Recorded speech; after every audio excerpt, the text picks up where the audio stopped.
जौनपुर, बंद घर को चोरों ने बनाया निशाना।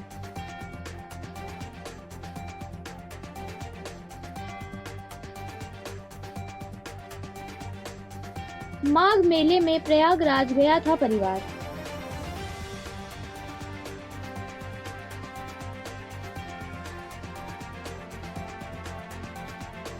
ताला तोड़कर घर के अंदर दाखिल हुए चोर।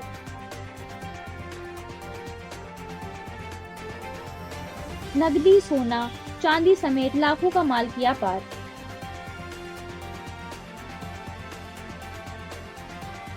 बीती 16 जनवरी की है घटना।